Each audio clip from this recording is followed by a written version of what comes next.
Bien, on va débuter. Aujourd'hui, c'est moi qui va faire la présentation de Clément parce que c'est mon professeur préféré à l'histoire. Voyons, on s'est même habillé pareil ce matin. Vous voyez à quel point on est connecté. Clément, c'est un professeur au département des sciences naturelles de l'Université du Québec en Outaouais. Puis c'est également un chercheur à l'Institut des sciences de la forêt tempérée. Il est membre du Centre des sciences de la biodiversité du Québec, le CSBQ, ainsi que de Québec Océan. Il est également le directeur du laboratoire interdisciplinaire de simulation socio-écologique, de son petit nom, le lycée. Ses intérêts de recherche portent sur la modélisation des systèmes socio-écologiques et l'intelligence artificielle appliquée aux enjeux de développement durable et de conservation dans les domaines maritimes et forestiers. Il se dédie tout particulièrement au développement d'outils de simulation tels que les jeux sérieux et les modèles multi-agents dans le but d'appuyer la recherche concertée de compromis face à des dilemmes mettant en tension des enjeux écologiques, économiques et sociaux. Puis pour vous donner un petit peu une idée de l'ampleur des travaux de Clément, il a récemment reçu une réponse officielle du ministre Dufour concernant un rapport qu'il a publié là, sur l'état de la situation des populations de beluga. Puis ça a été reçu et retenu à l'Assemblée nationale. Puis il y a eu une réponse officielle qu'il allait se pencher sur ces questions. Donc, les travaux de Clément se rendent jusqu'à notre Assemblée nationale. Puis on espère vont influencer les décideurs dans leur prise de décision. Donc, bravo pour ceci, Clément. Et je te cède la parole là, pour ta présentation d'aujourd'hui. Merci beaucoup. Merci Benoît pour l'introduction. Donc la commande un peu que j'avais aujourd'hui de Philippe, c'était de revenir sur peut-être la connexion entre les travaux justement qu'on effectue au laboratoire et l'actualité, ou en tout cas les enjeux connectés à l'actualité. Puis il m'a demandé de revenir sur je dirais mettre la table autour du contexte des audiences publiques en environnement qui ont été menées pour l'évaluation du méga-projet de GNL Québec, donc, qui s'appelle Énergie Saguenay, un projet de construction d'une usine de liquéfaction de gaz naturel dans la région de Saguenay. Donc, c'est autour de ça que j'ai construit la présentation, mais évidemment, il faut que j'arrive à ce sujet-là. Donc, je vais vous présenter une petite histoire pour en arriver jusqu'à ces audiences publiques, et puis un après pour présenter ce qu'on a fait depuis ces audiences publiques, en lien toujours avec donc, les enjeux de conservation du beluga. Donc, j'ai appelé ma présentation « Les défis de la recherche-action en écologie et en conservation dans un contexte de développement économique », puis en posant la question « Peut-on arrimer rétablissement de la population de beluga du Saint-Laurent et développement maritime ?» Donc, peut-être, je ne sais pas ce que je vais... Il faut que je partage mon écran, ça va aider, je pense. Oui, ça serait bon. Et puis, je viens de voir que j'ai oublié de cocher la petite case, la fameuse petite case, et je vais recommencer. Ici, et partager l'audio. Bon. Okay. On passe mon écran.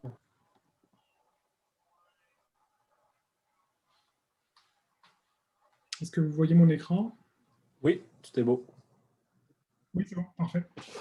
Donc, je commence par peut-être un petit retour sur ce qu'on appelle la recherche-action.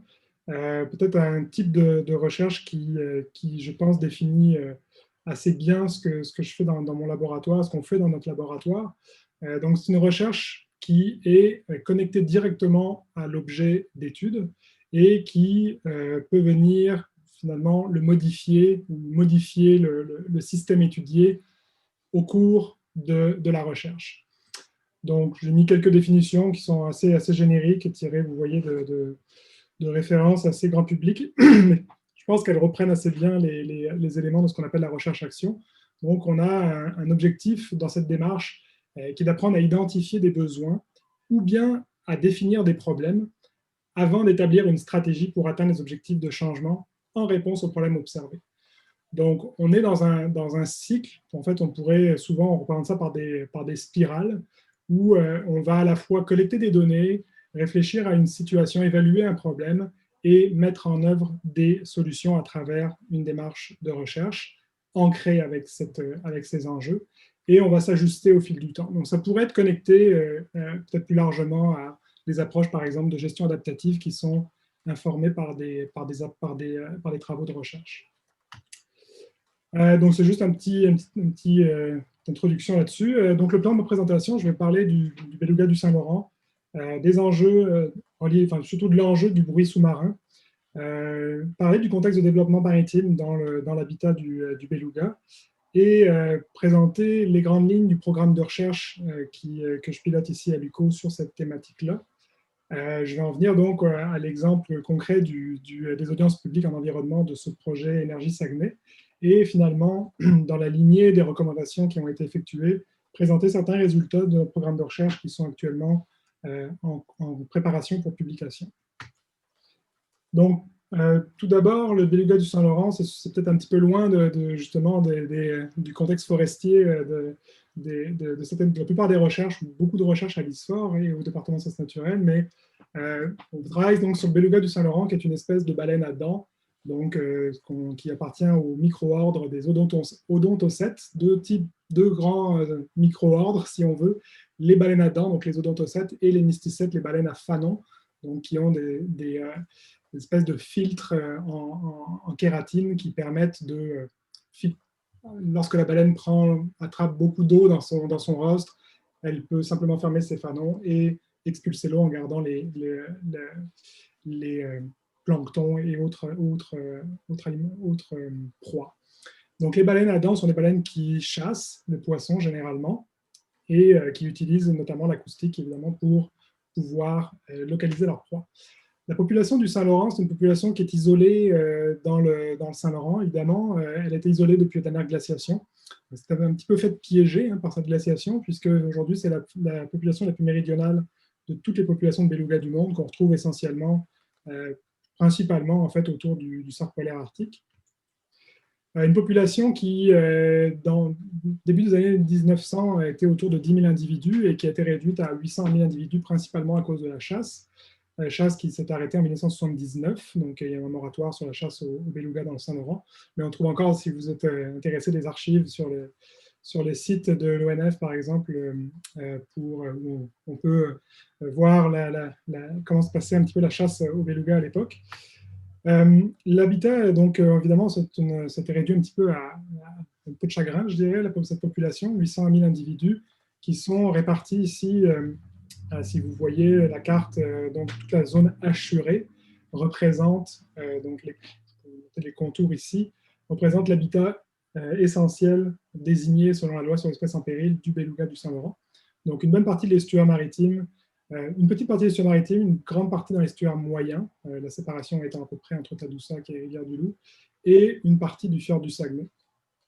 Évidemment, dans ce secteur, là, on le voit ici, on a mis la densité du trafic maritime également dans ce secteur.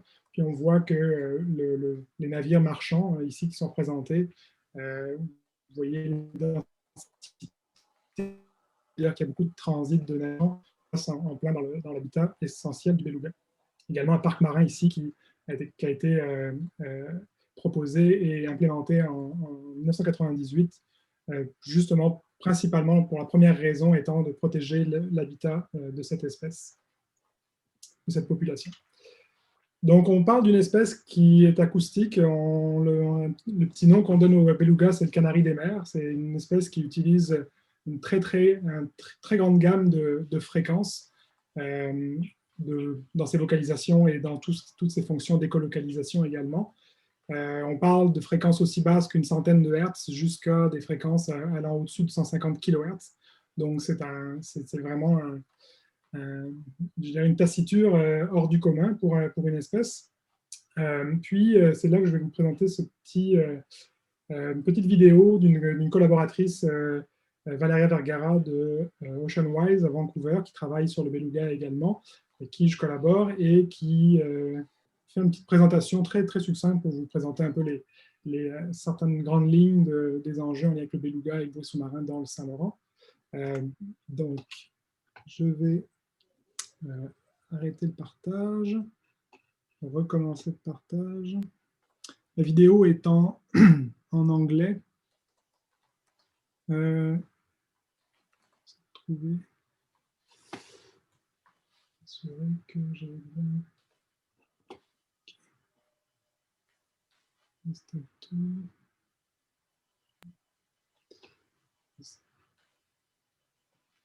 Est-ce que vous voyez la vidéo YouTube ici? On voit un peu tout ce que tu as sur ton desktop en ce moment. Excuse-moi.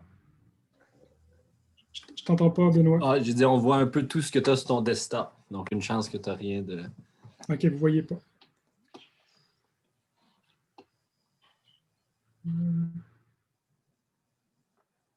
Si tu faisais juste cliquer sur le lien dans ton PowerPoint, ça aurait-tu fonctionné? Peut-être. Je vous entends extrêmement mal, comme si vous étiez... Okay. C'est bon. Donc, je vais cliquer sur le lien. Ça va peut-être être plus simple, en effet.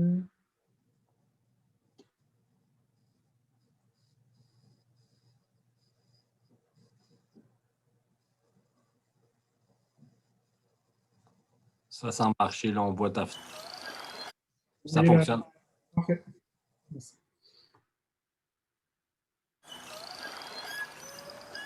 The St. Lawrence Estuary belugas are endangered. There's just over 800 individuals left in the population. There's a documented increased calf mortality since 2010. Calves depend on their mothers for so long and so strongly. Their ability to stay in contact is key, and they rely profoundly on their sense of sound. Sound is everything to them. Sound is to them what vision is to us. And they are being bombarded by very high levels of underwater noise. It's a little bit like being in fog. This is deafening. Listen.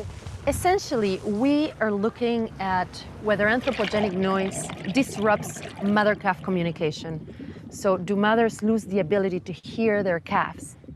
For the first time ever, we're attempting to understand these animals from the air and from below the surface at the same time. When you have sounds be the glue of your society, and you cannot hear each other because those sounds are masked by underwater noise, you have a problem.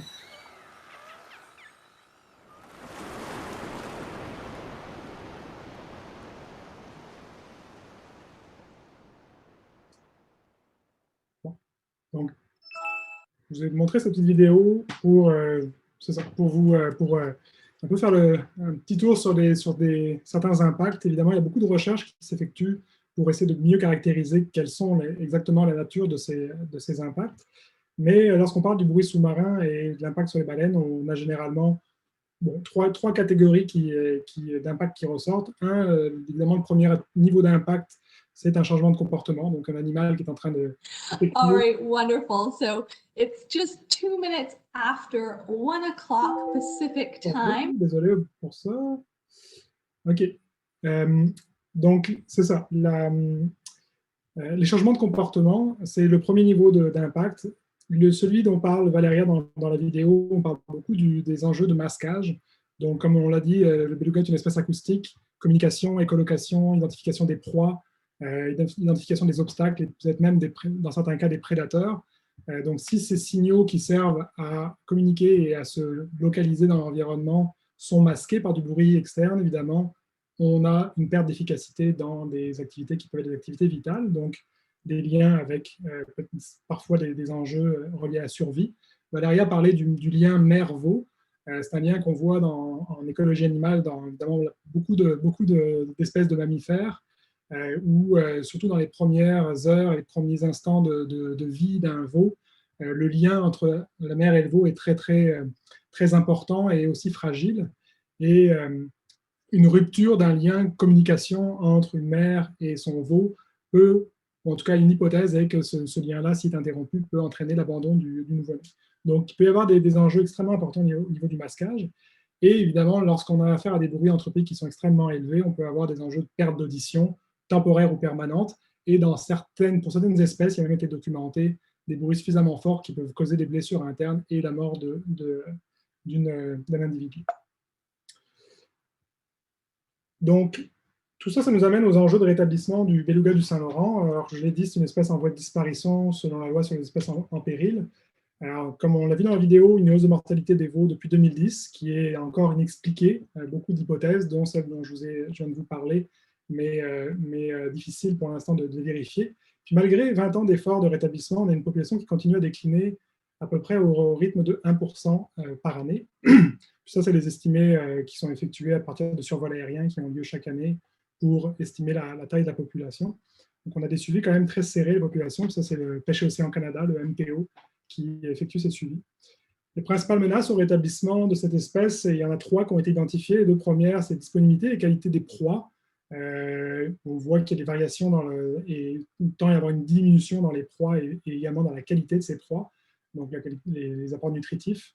Et également la pollution du milieu marin. On a tous entendu à une époque les enjeux de cancer. Le beluga était une population animale sauvage qui avait une des plus hauts taux de cancer. Ces problèmes-là semblent être un petit peu en voie de diminution, mais ils sont encore présents. Mais la 3e menace qui a été identifiée par les biologistes de pêche océan, c'est le bruit sous-marin d'origine anthropique et la navigation. Ça a mené lieu à un plan d'action, toujours selon la loi sur les espèces en péril. Plan d'action qui a été longtemps qu'on travaillait là-dessus, mais il a été finalement mis en œuvre, en fait, publié en 2020. C'est un plan d'action pour réduire l'impact du bruit sur le beluga, mais également les autres mammifères marins. Donc là, on a une espèce qui est prise comme une espèce parapluie, parce que c'est l'espèce qui, selon nos connaissances, l'espèce de baleine qui est la plus dépendante au bruit, je dirais au niveau acoustique dans l'estuaire, ou en tout cas une des principales. Mais les autres grandes baleines sont également des baleines qui vocalisent et qui peuvent, dans certains cas, utiliser l'acoustique pour d'autres fonctions. Donc, ça, c'est le côté vraiment biologique, écologique, je dirais, des enjeux, mais il y a tout le côté donc, en lien avec le développement maritime et les perspectives pour le Québec. Donc, on le sait que mondialement, là, le transport maritime a connu un essor dans les dernières années, depuis en fait un certain nombre d'années, mais on a aussi des perspectives en 2030 qui nous indiquent qu'il va encore y avoir un autre boom dans le transport maritime et qui pourrait amener à doubler le bruit donc dans les océans d'ici 2030. Évidemment, cette croissance, ce boom-là, se reflète également au Québec et il ne faut pas lire trop, faut pas trop être plongé dans les journaux pour voir passer ces nouvelles-là, mais on a une croissance prévue des échanges commerciaux du Québec qui est à peu près estimée à 1% par année. Évidemment, en période de pandémie, on a des fois un petit peu du mal à s'extraire de ce contexte-là, mais il y a une tendance lourde et une tendance donc à cet accroissement des échanges commerciaux. Ça se reflète très bien dans les derniers traités de libre-échange que le Canada a pu signer avec différents partenaires économiques. Et ça se reflète également localement, donc autour de, je dirais, en lien direct avec la navigation dans le fleuve, avec les multiples projets d'agrandissement des ports du Saint-Laurent.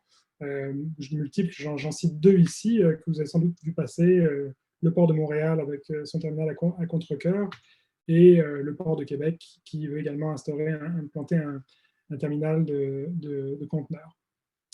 Donc, ces projets nous indiquent bien qu'il y a une perspective à la hausse, parce que ce sont des projets qui sont considérables, évidemment. Donc, ils sont en amont de cette hausse attendue.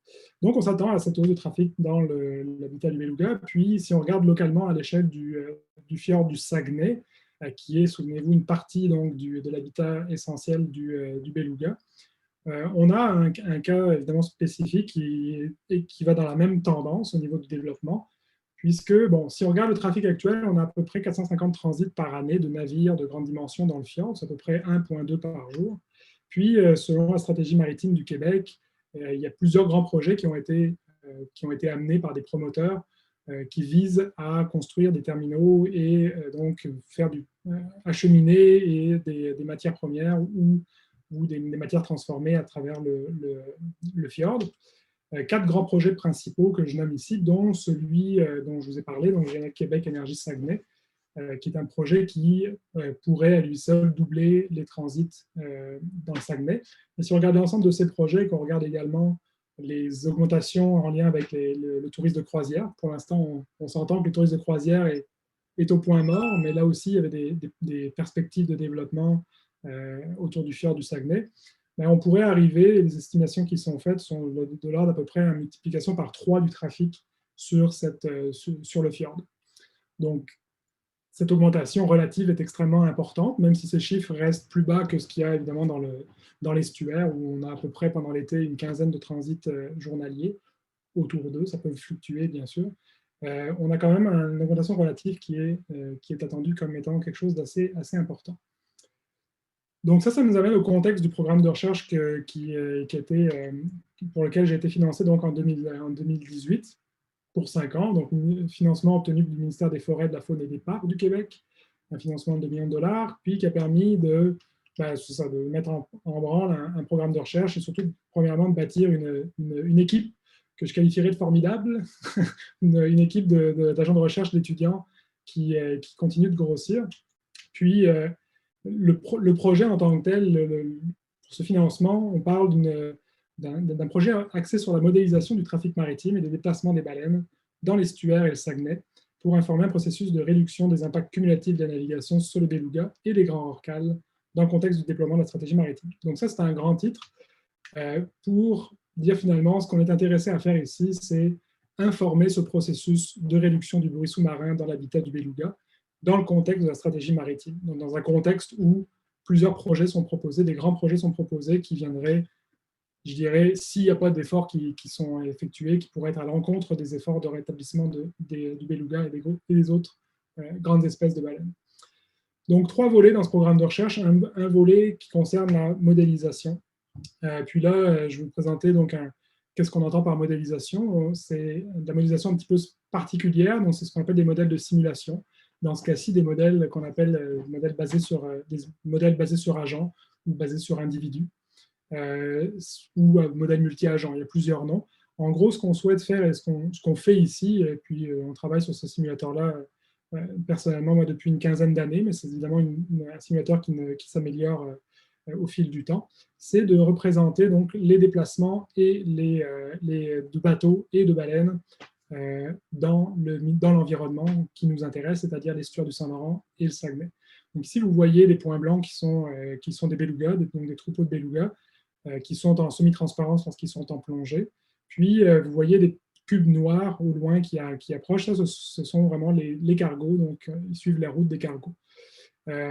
Lorsque les animaux sont exposés au-delà d'un certain niveau de bruit, donc on introduit dans le simulateur toute la physique de la propagation, donc des niveaux de bruit des sources et de la propagation dans le milieu, donc la physique acoustique, on est capable de prédire ou de décrire les niveaux de bruit reçus à chaque instant par l'ensemble des animaux dans le milieu. Évidemment, je passe très vite là-dessus, puis on pourra y revenir pendant la période d'échange.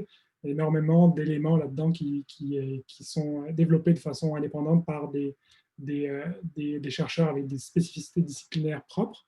Mais au final, avec ce simulateur, l'objectif, c'est de tester des scénarios.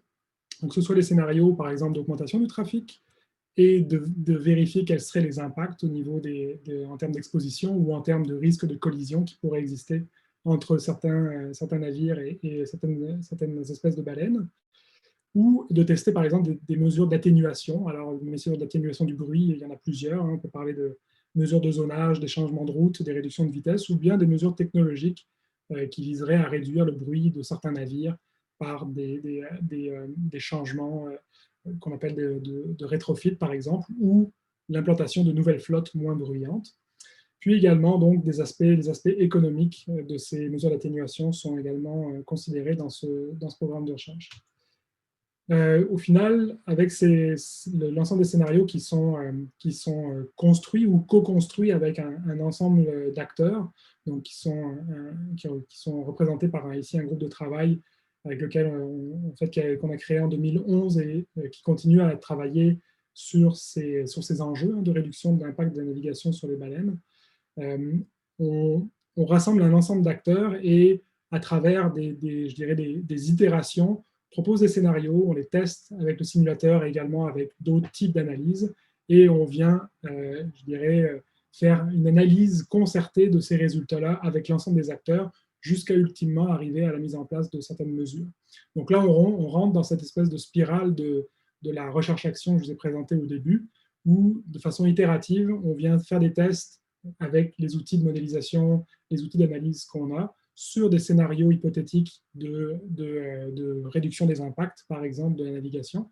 Et une fois qu'il y a un consensus sur les approches qui ont été proposées, les solutions qui ont été proposées, et on arrive à l'implémentation. Donc, il y a plusieurs mesures qui ont été mises en place comme ça, déjà depuis 2011 dans le Saint-Laurent, en partie avec l'utilisation de notre simulateur. Et là, maintenant, on est rentré dans un nouveau cycle où on s'intéresse plus spécifiquement au bruit sous-marin. Donc, après un an de ce programme de recherche, donc le ministère de la Forêt, Faune et Parc souhaitait connaître nos recommandations concernant les enjeux des interactions beluga-navire dans le Saguenay.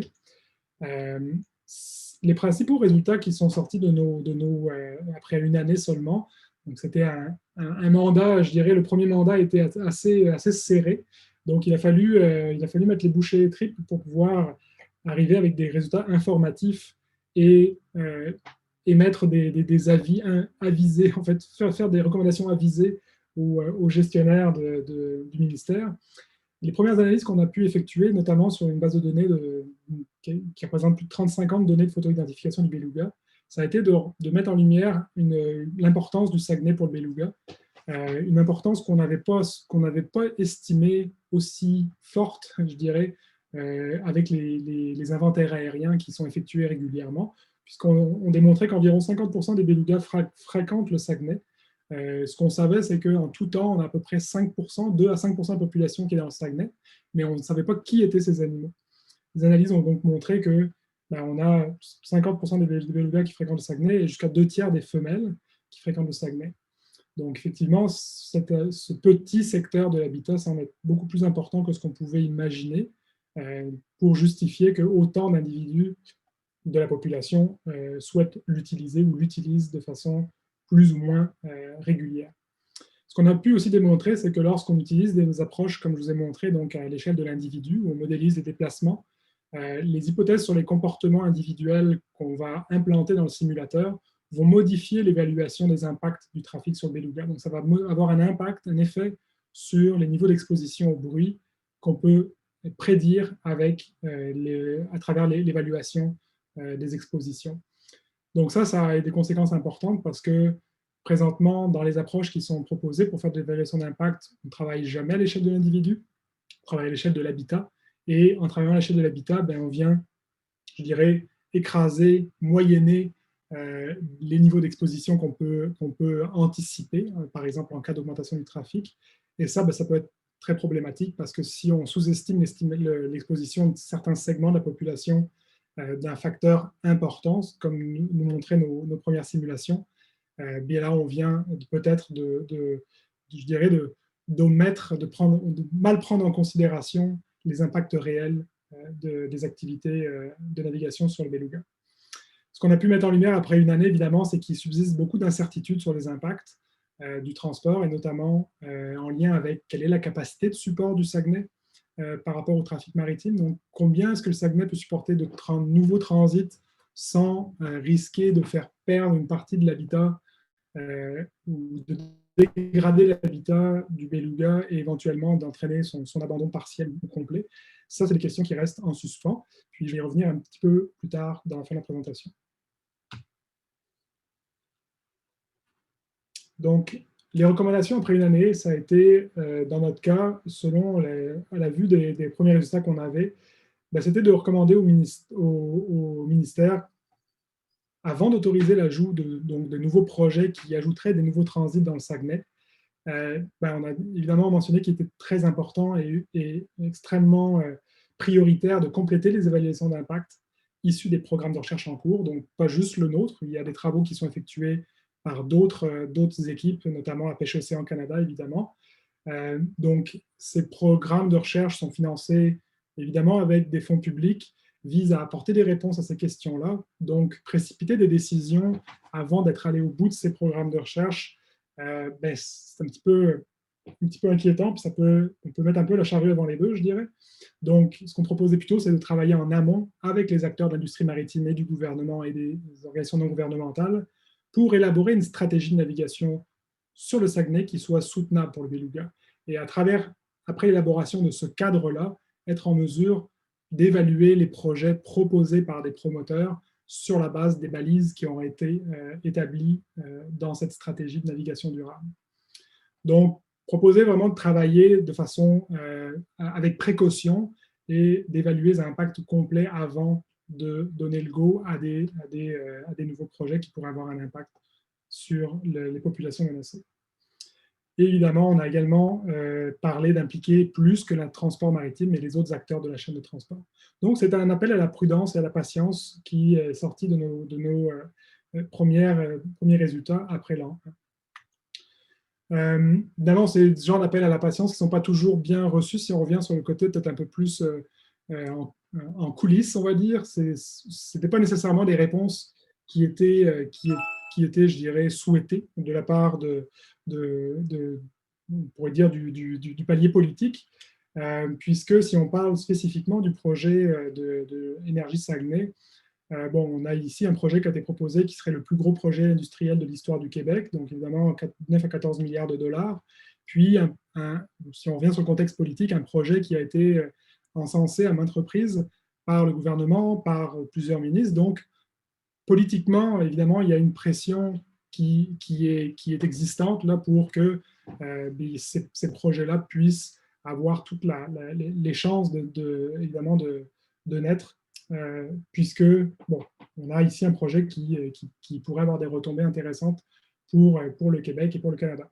Donc, dans ce contexte-là, lorsque les audiences publiques en environnement du BAP donc, ont été mises en place, c'est sûr qu'il se crée tout un contexte que vous avez, peut-être certains d'entre vous ont suivi un petit peu, mais on a toute une sorte de polémiques qui naissent,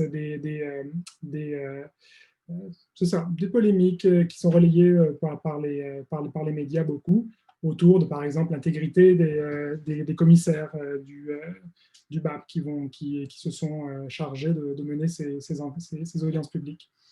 Donc, c'est dans ce contexte-là que moi, à l'automne 2020, le ministère de Forêt, Faune et Parcs a donc nous a demandé d'être intervenant, en fait, m'a demandé d'être intervenant comme expert sur les enjeux de navigation baleine pendant les audiences du BAP à Saguenay, donc à l'automne 2020. Donc, évidemment, j'ai été tout de suite intéressé et je me suis porté évidemment volontaire pour aller présenter nos travaux et nuancer quelque peu ce qui était proposé par le promoteur en lien avec ces enjeux.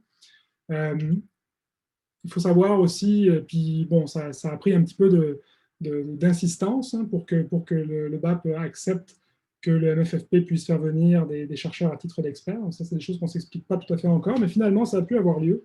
Puis, ça a pu permettre de voir aussi comment est-ce que ces enjeux-là, sur lesquels on travaille, les chercheurs travaillent, nous, puis d'autres équipes travaillent assidûment depuis plusieurs années, comment est-ce que ça pouvait être traité, ces enjeux-là pouvaient être traités du point de vue d'un promoteur, puisqu'on voit, ce que j'ai pu constater, c'est que ce qui revient assez régulièrement, c'est toujours l'opposition de qui fait le plus de bruit, par exemple, dans le cas du bruit sous-marin. Donc, encore là, l'idée n'est pas de critiquer le travail qu'un promoteur a pu faire en lien avec une évaluation d'impact. C'est simplement que l'exercice qui est demandé au promoteur de démontrer son impact et comment est-ce qu'il va atténuer l'impact du trafic sur les baleines, c'est un travail qui est en cours, fait par des professionnels depuis plusieurs années. Et là, on demande à un promoteur de faire cette analyse d'impact qui va nécessairement être une analyse incomplète et qui va, par plusieurs moyens, essayer de prouver que son impact, finalement, il est minime, alors que, comme je l'ai dit précédemment, il y a encore beaucoup d'incertitudes et qu'on ne peut pas exclure que l'impact soit autre que minime et soit même important. Donc, l'exercice en lui-même est à la fois périlleux et en même temps, c'est un petit peu marcher à l'envers que demander à un promoteur de démontrer que son impact va être minime. Donc, les conclusions du promoteur dans ce cas-ci, ça allait un petit peu à l'encontre de ce que nos travaux indiquent et de ce que les travaux de Pêcher Océan Canada indiquent sur ces mêmes enjeux, puisque si je viens sur justement ces travaux-là, si on regarde Pêcher Océan Canada en 2018, avait clairement identifié que d'augmenter la pression anthropique dans le Saguenay, il s'agit bien du Saguenay ici, présente un risque accru de nuire au rétablissement de la population de beluga.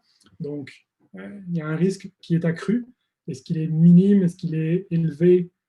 Pêche Océan Canada ne peut pas se prononcer. Et une raison pour laquelle il ne peut pas se prononcer, c'est parce qu'ils disent que les évaluations d'impact sont incomplètes. Et que pour faire des évaluations d'impact qui soient complètes, il faut prendre en considération l'écologie de l'espèce, donc l'écologie du beluga, comprendre ses mouvements individuels et la fréquentation des divers secteurs, donc à l'échelle de l'individu. Ce qui évidemment n'a pas été fait par le promoteur, et puis c'est là-dessus que notre équipe travaillons depuis, je dirais, une quinzaine d'années. Donc, on demande un petit peu l'impossible à un promoteur, puis c'est un petit peu le message, je pense, qu'il faut retirer de cet exercice-là. Et donc, le rôle ici du chercheur, en tout cas, comme on a été interpellé par le ministère, c'est de venir apporter les nuances et d'expliquer que personne qui pense que le promoteur veut mal faire, mais dans les limites des connaissances et des données qu'il a à sa disposition, il ne peut pas aller beaucoup plus loin. Et après ça, les conclusions, c'est certain qu'elles peuvent difficilement aller à l'encontre de ce que le promoteur veut démontrer, à savoir qu'il va avoir peu d'impact finalement sur les espèces.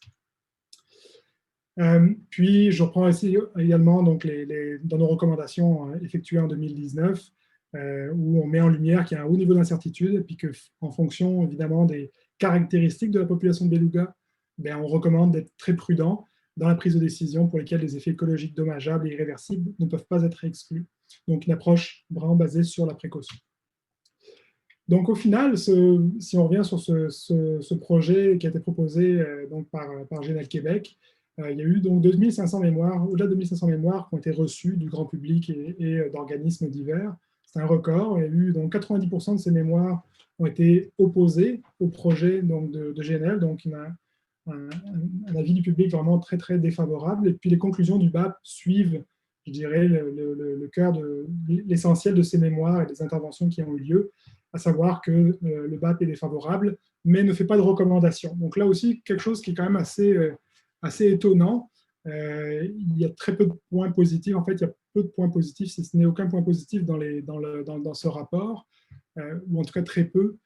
Mais il n'y a pas de recommandation faite du BAP au ministre de l'Environnement. Donc quelque chose quand même qui peut être particulier. On pourrait avoir des hypothèses sur la raison pour laquelle le BAP ne s'est pas commis là-dessus. Mais ce qu'on a pu voir dans le rapport, c'est que le mot beluga apparaît 200 fois dans le rapport final. Donc on comprend que l'enjeu du beluga ici, ce n'est pas simplement un enjeu écologique.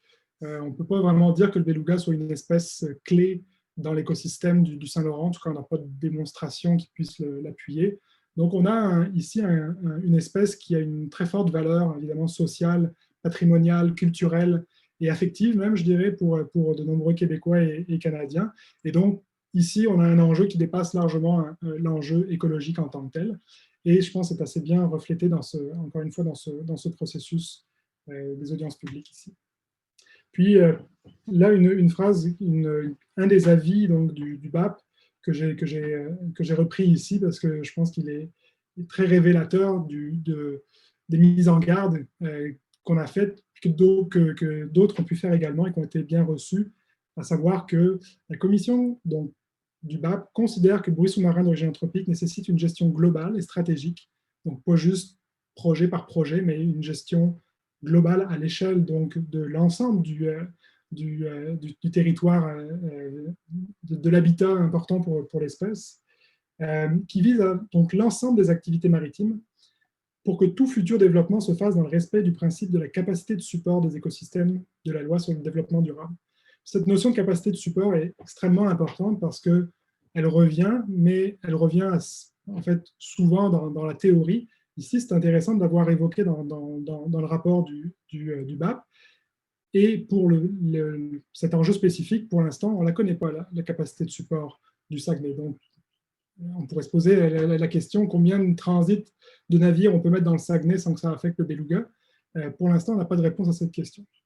Mais on a donc poursuivi cette question-là, pourchassé cette question-là depuis un peu plus qu'une année, et avec notamment Jean-François Sénécal, je ne sais pas si Jean-François est avec nous aujourd'hui, et Angélique Dupuche, pour essayer justement de comprendre quels étaient ce qu'on était capable de caractériser pour le Saguenay spécifiquement, l'impact du transport maritime sur les belugas.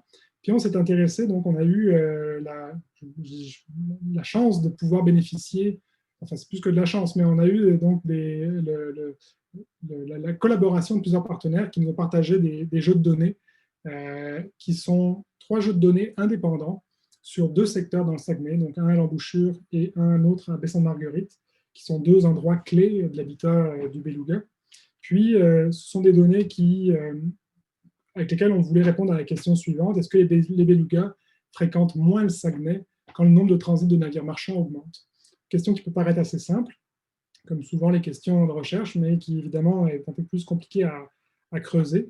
Puis, je pourrais entrer dans les détails un peu plus tard, mais on a eu donc droit à utiliser 2 jeux de données. Un jeu de données de Parc Canada, qui sont des données de 2012 à 2017 pour l'embouchure et de 2013 à 2017 pour Baie-Sainte-Marguerite, d'observation visuelle des belugas, donc des relevés visuels qui sont effectués à partir de la Terre, pour savoir quand est-ce qu'il y a des belugas, quand est-ce qu'ils ne sont pas là, et puis en quelle quantité est-ce qu'on les voit, grosso modo. Puis on a également, avec nos partenaires du GREM et de OceanWise, que j'ai oublié de mentionner ici, donc Valeria, on a eu des enregistrements également, mais acoustiques cette fois-ci, par hydrophone, de la présence, qui détecte la présence de belugas à Baie-Sainte-Marguerite, entre donc le secteur plus à l'ouest, entre 2017 et 2018.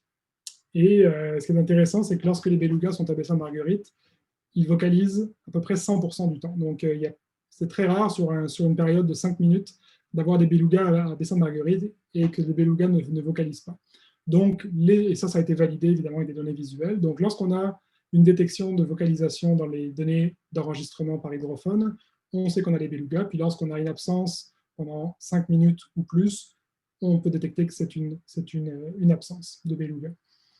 Et pour ce qui est, évidemment, pour pouvoir faire le pont et la corrélation ou le croisement avec les données de transport maritime, et on a pu utiliser les données AIS et INAV de la garde côtière canadienne. Je n'entrerai pas dans les détails, mais c'est des données exhaustives sur tout le trafic des grands navires dans toutes les eaux canadiennes.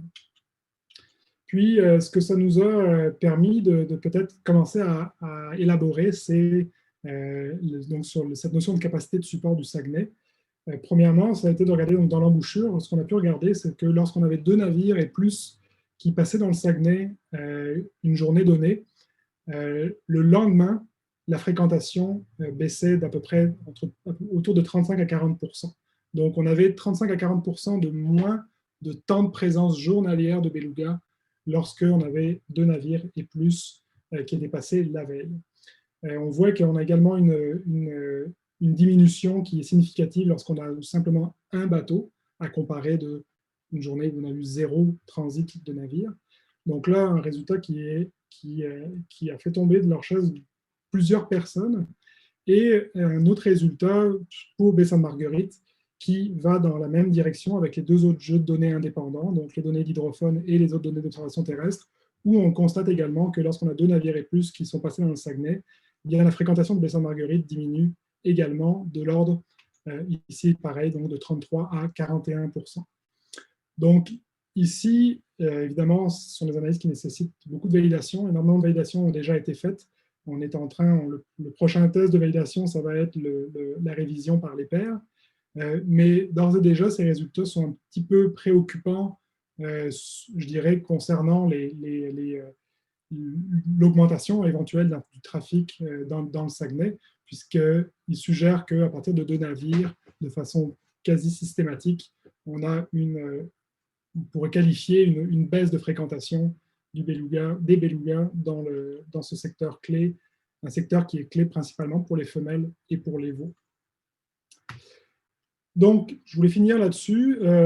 Si je reviens un petit peu pour faire un espèce de sommaire de la présentation. Donc, quand on parle de recherche-action, il faut garder en tête c'est une approche qui était très exigeante pour les chercheurs à différents niveaux. Le rythme qui est imposé par souvent l'actualité est un rythme qui nécessairement vient impacter la recherche. Donc, pour garder la rigueur dans la recherche et suivre ce rythme-là, ça nécessite évidemment de mettre je dirais, un peu les bouchées doubles par moment, et plus souvent qu'autrement, en fait.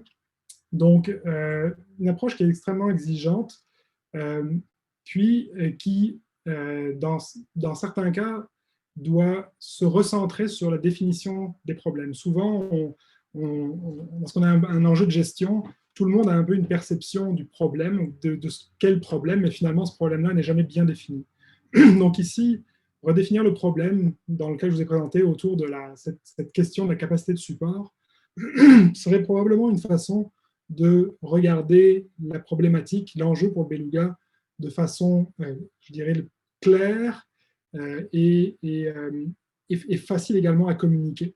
Parce que quand on tombe dans les enjeux acoustiques, on tombe très rapidement dans un domaine qui est extrêmement technique, où la vulgarisation n'est pas toujours évidente, et où le travail avec des acteurs qui viennent je dirais, de milieux très, très différents, et souvent pas du tout des scientifiques, peut devenir un petit peu compliqué. Il peut y avoir des barrières, et c'est les mêmes enjeux qu'on a en foresterie, où le langage, le vocabulaire est très, très technique et peut laisser des parties prenantes un petit peu de côté.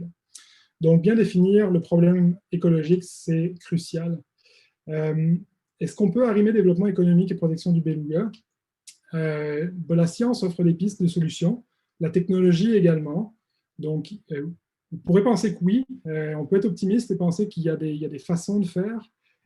C'est certain que ces façons de faire nécessitent d'aller au-delà de la science. Puis là, on heurte des problèmes qui sont des enjeux plus de nature économique et également la question des volontés politiques d'effectuer ces changements. Puis comme mentionné Benoît tout à l'heure, on a eu des signaux la semaine dernière assez positifs du ministre Dufour qui prend acte de nos recommandations et prend acte de nos premiers résultats et se dit préoccupé et sensible à ces enjeux, donc aux enjeux de protection de beluga dans un contexte de développement économique. Donc, c'est une première étape qui nous rend, je dirais, optimisme, mais évidemment un optimisme prudent dans ce genre de contexte-là. J'ai présenté quelques aspects, il y a énormément d'enjeux qui dépassent je dirais le cadre d'une seule espèce là-dedans.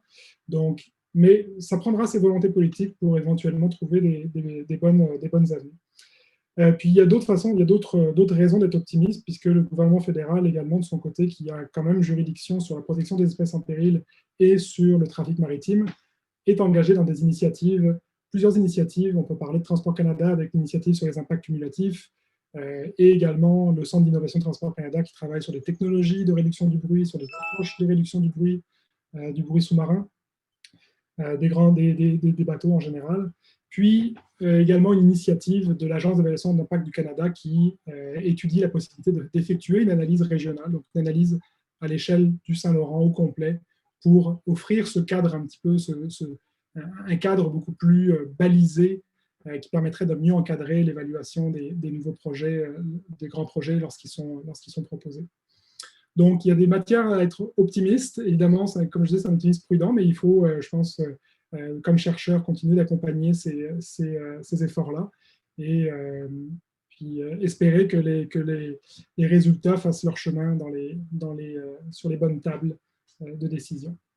Donc, voilà pour la présentation. Puis, je suis disponible pour les réponses et les questions, les discussions. Merci beaucoup, Clément. Je vais ouvrir la période de questions. Est-ce qu'il y en a dans l'auditoire qui aurait des questions pour Clément? Vous pouvez ouvrir votre caméra là, pour poser votre question, si vous en avez une. Je regarde rapidement. Je n'en vois pas. Oui, on a une question de la part de Raphaël. Vas-y, Raphaël, tu peux poser ta question. Oui, bonjour. Merci pour la présentation, c'était très intéressant. Ma question est un peu simple, mais en gros, est-ce que le beluga, ça peut être considéré comme une espèce parapluie ou pas vraiment? Parce que tantôt, tu as parlé que c'était pas une espèce si importante écologiquement, mais est-ce que comme son niveau de sensibilité laisse croire qu'il y a d'autres espèces qui subissent les mêmes pressions? C'est une excellente question. Quand je parlais d'espèces parapluies tout à l'heure, je faisais référence à cet enjeu du bruit sous-marin. les biologistes de pêche à Océan Canada l'ont considéré en quelque sorte comme une espèce parapluie, puisque le plan d'action qui vise à réduire le bruit dans l'estuaire est centré sur le beluga, mais c'est bien précisé le beluga et les autres espèces de mammifères marins. Donc, c'est certain que, on le sait, d'autres espèces sont sensibles au bruit. On parle des grands rorquals, les rorquals bleus, donc les baleines bleues, rorquals communs et rorquals à bosse sont des espèces qui vocalisent également. Elles ne font pas, en tout cas pas à notre connaissance, elles ne dépendent pas de l'écolocation comme les baleines à dents, mais c'est un enjeu qui les touche également. Donc, dans ce sens-là, je pense qu'il y a eu... On a pris cette espèce comme une espèce parapluie. D'un point de vue de l'écosystème, c'est une excellente question. Puis d'un point de vue écologique, mon impression, puis mon avis, puis je ne suis pas un biologiste, donc je ne pourrais pas m'aventurer trop loin sur ce terrain, mais je ne verrais pas le beluga comme une espèce parapluie pour l'écosystème par rapport aux autres espèces, je parle. Parce que de une, je ne pense pas que ce soit une espèce qui soit clé. Ce n'est pas une clé de voûte de cet écosystème marin. Il y a possiblement des espèces qui ont plus de poids dans l'équilibre de cet écosystème. Mais je pense que c'est vraiment une question qui s'adresserait davantage à un biologiste pour pouvoir te donner une réponse plus précise que ça. Mais moi, je ne considère pas que c'est une espèce sur laquelle repose l'équilibre de cet écosystème. Je pense que c'est une espèce qui a beaucoup d'importance et une grande valeur patrimoniale au Québec, culturelle. Est-ce que ça a une grande valeur écologique? Je ne suis pas certain. Merci beaucoup, Clément, pour ta réponse. On a une autre question là, de notre cher directeur de l'ISFOR, Christian Messier. Oui, bien, merci, Clément, pour ta belle présentation. Et je ne veux pas répondre à Raphaël parce que je ne connais pas du tout les belugas, mais peut-être qu'on pourrait l'avoir comme un genre de canari en termes d'espèce. Ça veut dire qu'une espèce qui nous indique que si ça ne va pas bien à ce niveau-là, ça ne va pas bien au niveau de l'écosystème globalement. Donc, pas une espèce clé, mais plutôt une espèce indicatrice. Oui, une sentinelle, tout à fait. Sentinelle. Ma question, et je ne veux pas avoir l'air rabat-joie là, dans ce que vous faites, c'est très, très important.